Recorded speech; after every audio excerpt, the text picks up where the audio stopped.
na mwili lakini yote haya umesha wewe yote wala hapo na kelele sana ndio Songo mbona wewe mobali na ngai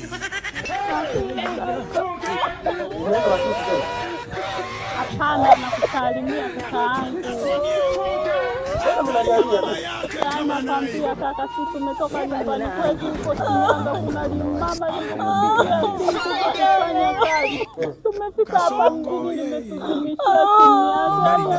patikani sisi hapa tuna sehemu ya kwenda lakini tuna ndugu yetu mmoja anakaa huko hatuna tunaongea hapa kakaangu nauli kutoka hapa mpaka huko Buguruni.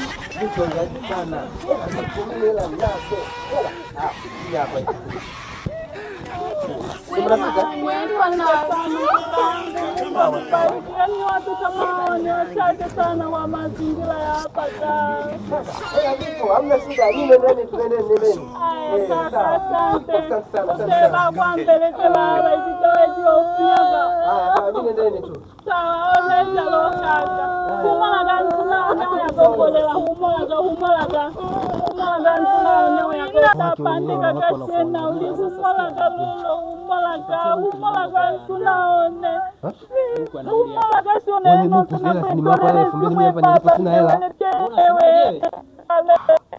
nipatie buku mwanangu anauli hapo.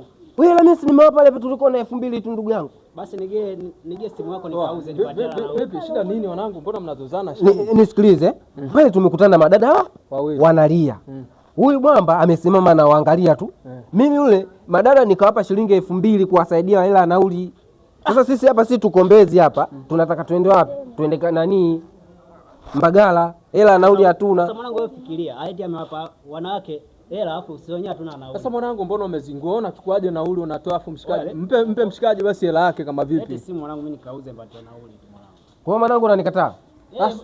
Sio kukukataa, umezingua. Wewe unawezaje kuchukua simu wewe mwanangu kama vipi? Tembea na simu kama vipi hivyo, kwa sababu kama amekuzingua na wewe mzingua.